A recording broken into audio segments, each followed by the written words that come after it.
When someone has already decided to leave you, already made up their mind, already chosen the door, what exactly are you fighting for when you beg them to stay?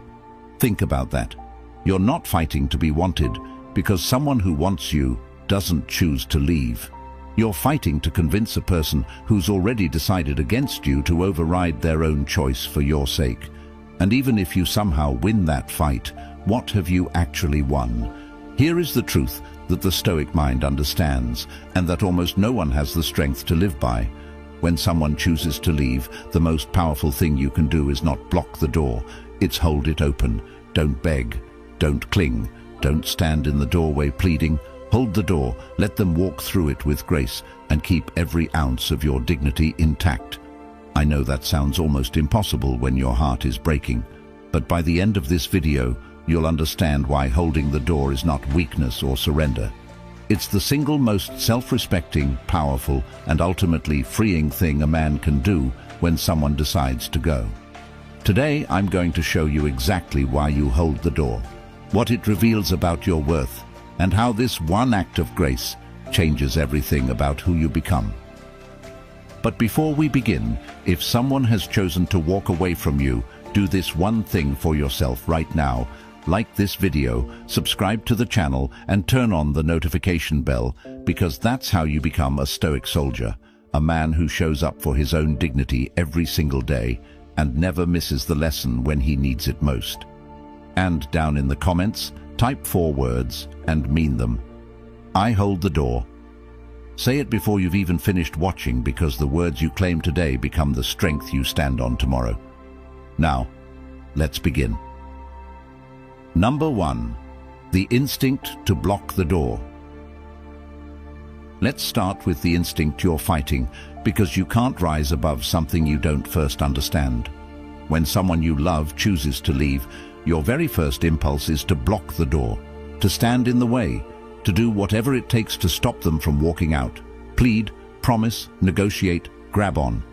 And this isn't a flaw in you, it's wiring as old as the human species.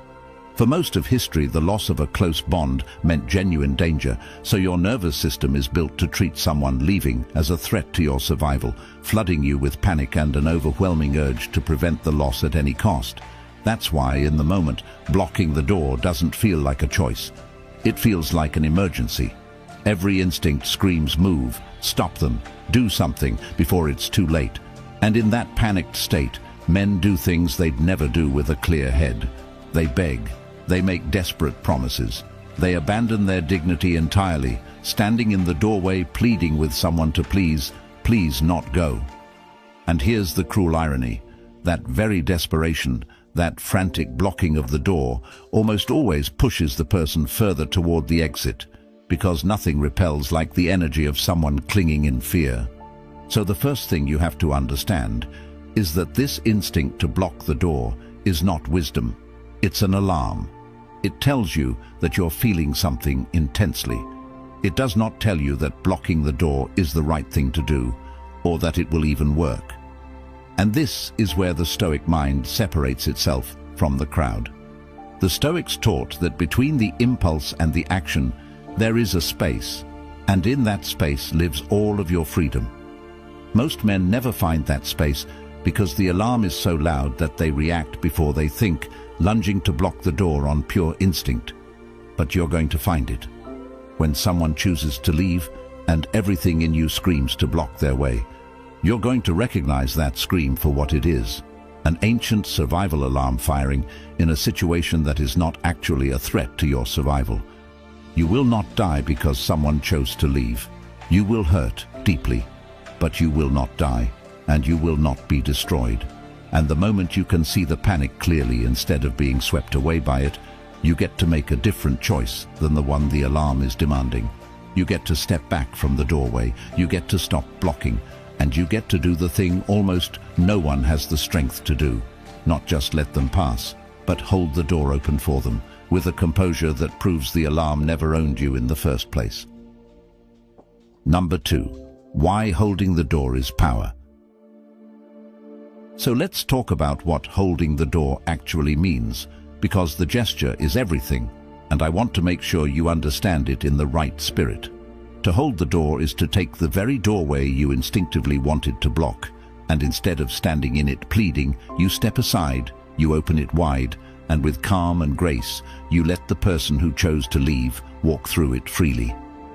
It is the physical opposite of clinging, and I have to be clear about what this is and what it isn't, because it's easily misunderstood. Holding the door is not bitterness. It's not a cold, sarcastic, "Fine, get out then," thrown like a weapon. That's just anger wearing the mask of strength, and it reveals you're still hurting, still hooked, still reacting to her. True holding of the door has no venom in it at all. It's not good riddance. It's something quieter and far more powerful. A calm, dignified, almost gracious release. The act of a man so secure in himself that he can let someone go without resentment, without desperation, and without losing an ounce of his composure. It says, in effect, "You've made your choice, I respect it. I will not beg you to unmake it, and I wish you well as you go." And understand why this is the most powerful possible response, because it operates on a level that blocking the door never could. When you beg and cling, you communicate that your worth depends on this person, that you'll abandon your dignity to avoid losing them, that they hold all the power over your sense of self. But when you calmly hold the door, you communicate the exact opposite, that your worth is not on trial here, that your peace does not depend on whether they stay, that you are a complete man whose dignity remains perfectly intact whether someone chooses to walk beside you or walk away. There's a quiet strength in that gesture that nothing else can match, the strength of a man who refuses to compete for a place beside someone who's already chosen to leave it. The Stoics understood that true power was never about controlling others, but about the unshakable command of yourself, and there are few clearer demonstrations of that command than a man who can watch someone he loves walk away and respond not with desperate clinging, but with calm, dignified grace. So holding the door isn't passive and it isn't defeat. It's the most active demonstration of self-possession a man can give. It's you saying, with your composure alone, "My dignity is not for sale, not even to keep someone I love." And a man who can hold the door like that has a kind of power no amount of begging could ever buy. Number 3. Her choice was always hers. Now let's go to the philosophical heart of why you hold the door, because it rests on the single most important principle in all of Stoic thinking, and once it truly lands in you, it changes how you face every loss for the rest of your life. The Stoics divided all of existence into two categories: the things within your control and the things outside of it. Within your control, your own choices, your actions, your judgments, your character, the man you decide to be. Outside your control, nearly everything else, and, at the very top of that list, the free choices of other people. Her decision to leave belongs entirely, completely, to the second category. It was her choice, made by her free will, and her free will is the one territory in this universe you will never govern, no matter how much you wish you could. You cannot reach into another person's heart and force them to want to stay. You cannot make someone's love or loyalty appear by sheer effort or desperation. Their choice was always theirs, is theirs now, and remains forever beyond your control. And the suffering of trying to block the door is, in large part, the agony of a man straining with everything he has against a wall that was never going to move. So holding the door is, at its core, the practical embodiment of this principle. It's you finally aligning yourself with reality instead of fighting it. When you hold the door, you're acknowledging the simple, liberating truth that her choice is hers, not yours, and that respecting it is not weakness but wisdom. You're saying, "I cannot control whether you stay, and I will not waste my dignity trying to control the one thing that was never mine to control." Epictetus taught that freedom itself comes from this exact recognition, that the moment you stop demanding control over what isn't yours and accept what is genuinely beyond your power, you become free, while the man who keeps grasping at the uncontrollable remains forever a slave to it. So when she chooses to leave, you don't fight her free will, because fighting it is futile and beneath you. You honor the reality that her choice was always hers to make, and you respond by governing the only thing that was ever actually yours: your own conduct, your own dignity, your own response. You hold the door not because you don't care, but because you finally understand that her staying was never yours to command, and the only thing left to command, the only thing that was ever truly yours, is how you carry yourself as she goes. Number 4. What forcing someone to stay actually gets you. Now let's deal with the question lurking underneath all of this, the one your panicked mind keeps asking: but what if I could convince her to stay? What if I begged hard enough, promised enough, changed enough? Couldn't I get her to stay? And maybe sometimes you could. So let's actually look at what you'd win if you did, because it's far less than your desperation imagines. Picture it. You beg, you plead, you make enough promises, and she agrees to stay. Not because she chose you freely, but because you wore down her resolve, because you made leaving harder than staying, because your desperation guilted or pressured her into remaining. What do you actually have now? You have a person who wanted to leave, staying out of obligation, pity, or exhaustion. You have a partner who's physically present, but whose heart was already halfway out the door. You have, in the truest sense, a reluctant prisoner rather than a willing partner. Someone there not because they want to be, but because you convince them they should be. And a relationship like that is not a victory. It's a slow, quiet torture for both of you, a hollow shell of connection where one person is always wondering if the other really wants to be there, and the other is always quietly wishing they were somewhere else. This is the trap that desperation blinds men to. In their panic to avoid the pain of being left, they don't stop to ask whether the thing they're fighting so hard to keep is even worth having. A relationship is only valuable when both people genuinely choose to be in it. The moment you have to convince, pressure, or guilt someone into staying, you've already lost the only thing that made the relationship worth anything in the first place: their free, willing desire to be with you.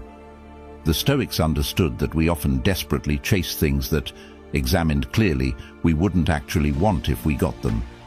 That desire, ungoverned, makes us pursue our own misery. And a partner kept against their true wishes is exactly that, a thing you think you want in your panic that would only bring you suffering if you actually secured it. So when you hold the door instead of begging, you're not losing something good. You're refusing something hollow. You're recognizing that you don't want a partner who has to be convinced to stay, that you're worth being chosen freely and joyfully, not reluctantly and out of pressure. Holding the door is you saying, I will not beg for a presence that isn't freely given, because a presence that has to be begged for was never worth having. And that recognition doesn't just protect your dignity, it protects you from a future of being with someone who never truly wanted to be there at all. Number 5. Holding the door reveals your worth. Let's talk now about what holding the door reveals about you, because this single act communicates more about your worth than 1,000 words ever could. When a man holds the door for someone who's chosen to leave, calmly, with dignity, without begging, he's making a profound statement about how he sees his own value. He's saying, without saying a word, I know what I'm worth, and I will not chase, plead, or lower myself to keep someone who's decided they don't want to stay. That is the posture of a man who believes, deep in his bones, that he is worth being chosen freely, that he doesn't need to convince anyone of his value, because he's certain of it himself. And that certainty is magnetic and rare, precisely because most men don't have it. Most men, when faced with someone leaving, immediately betray their own sense of worth by begging, by groveling, by communicating through their desperation that they don't believe they're worth being freely chosen, so they'll pay any price for crumbs of someone's reluctant presence. The man who holds the door does the opposite. His composure itself declares his worth. And here's the crucial thing to understand. How you treat yourself in this moment teaches everyone, including yourself, how much you're worth. When you hold the door with dignity, you're reinforcing your own self-respect, proving to your own mind that you're a man who doesn't abandon himself even when it hurts, who doesn't trade his dignity for a presence that isn't freely given. And that self-respect, demonstrated in the hardest moment, becomes part of your foundation, part of who you are going forward. But when you beg and block the door, you teach yourself the opposite lesson, that your worth is conditional, that you'll grovel when threatened with loss, that your dignity is for sale to anyone who threatens to leave. The Stoics taught that the most important relationship a man has is the one with his own character, and that protecting your integrity and self-respect matters more than any external outcome. So when you hold the door, you're protecting that relationship with yourself. You're refusing to teach yourself that you're someone who begs. You're proving, in the moment it's hardest to prove, that you genuinely believe in your own worth. And that belief, demonstrated through your dignity, is one of the most attractive and powerful qualities a man can possess. Not because it's a performance to win anyone back, but because it's the real, unshakable self-respect of a man who knows he's worth being chosen and refuses to accept anything less than being chosen freely. Number 6, the freedom in letting go. Now I want to show you something that's almost impossible to see when you're in the grip of loss, but that changes everything once you grasp it. There is a profound freedom waiting in the act of letting go, a freedom that clinging can never give you. When you cling, when you block the door, when you make your peace depend on someone staying, you've chained your entire well-being to a thing you don't control. You've handed another person the power to determine whether you're okay, which means you live in constant anxiety, always watching, always afraid, always at the mercy of their choices. That's not love, that's a kind of bondage. But the moment you genuinely let go, the moment you hold the door and release your grip on the outcome, something extraordinary happens. The chain falls away. Your peace returns to your own hands, where it always belonged. You stop being a hostage to whether someone stays or goes, because you've reclaimed the truth that your okayness was never supposed to depend on them in the first place. Letting go isn't loss, it's the recovery of your own freedom. The Stoics taught a beautiful way of holding everything in life, with an open hand rather than a clenched fist. When you grip something tightly in a closed fist, you live in fear of losing it, and the moment it's taken, the loss feels like it's tearing part of you away. But when you hold things with an open hand, loving them fully while they're there, but never gripping them so desperately that their leaving destroys you, you get to enjoy them without the constant terror of loss, and you remain free and whole no matter what comes or goes. Everything external in life, the Stoics understood, is ultimately on loan, never truly ours to keep. And the wise man holds it accordingly, with gratitude but without desperate attachment. So holding the door is the open hand made real. It's you releasing your grip, not because you didn't value what you had, but because you refused to let your peace be held hostage by it. And the freedom this gives you is immense. The freedom of a man whose well-being lives inside himself, who can love without clinging, who can lose without being destroyed, who can watch someone walk away and remain perfectly, unshakably whole.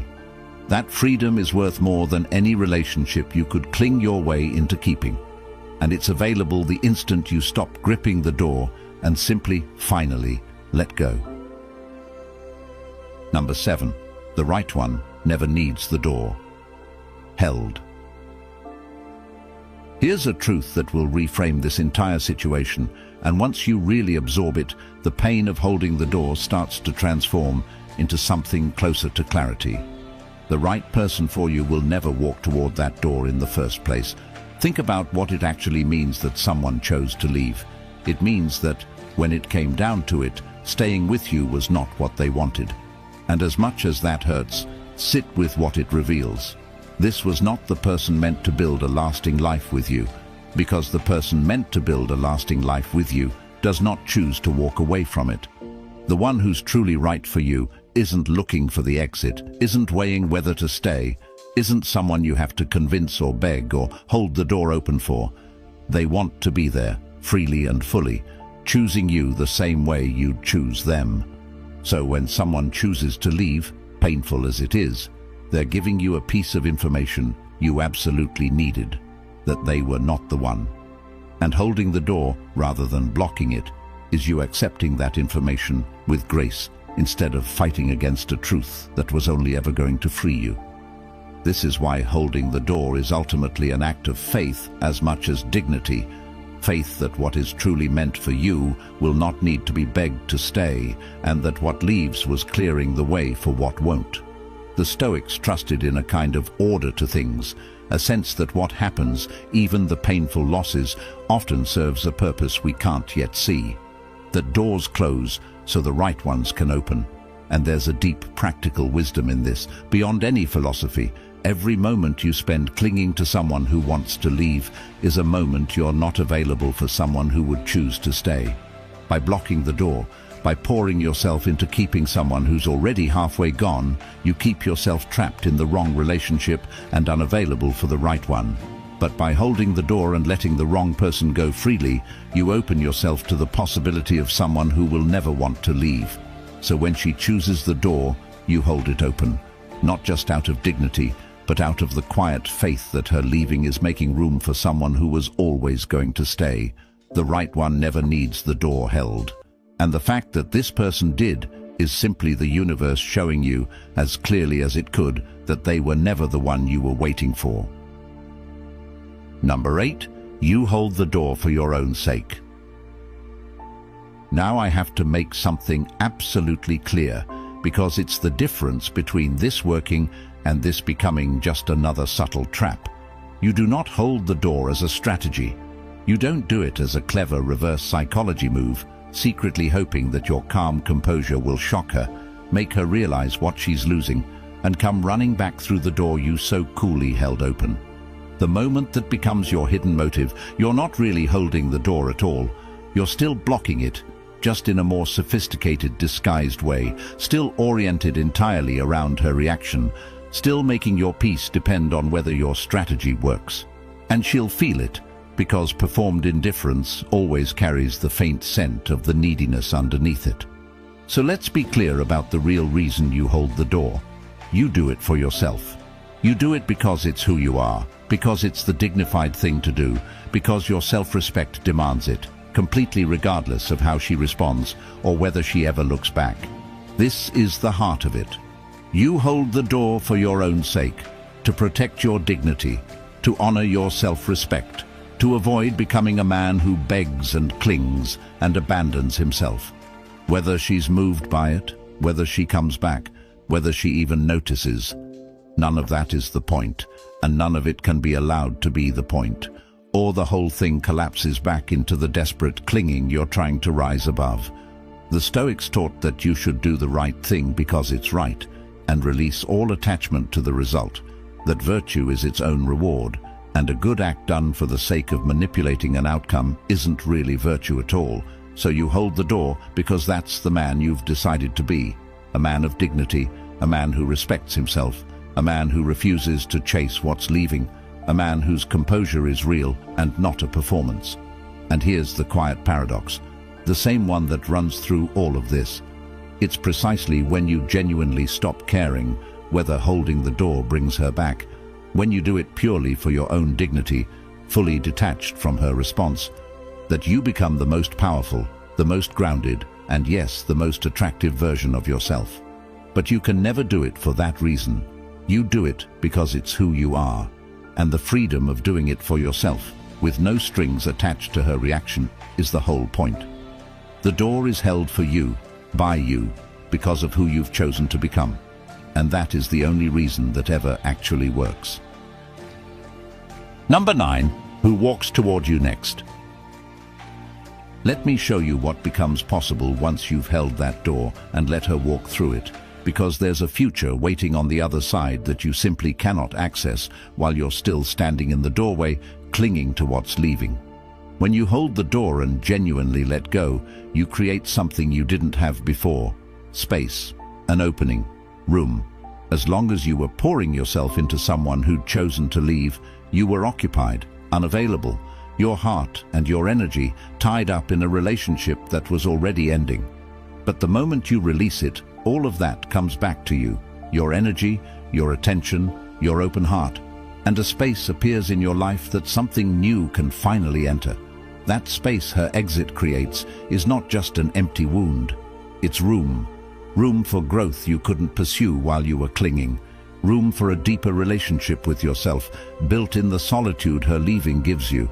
And eventually, room for the right person, someone who walks toward you freely and gladly, the way the one who left never could.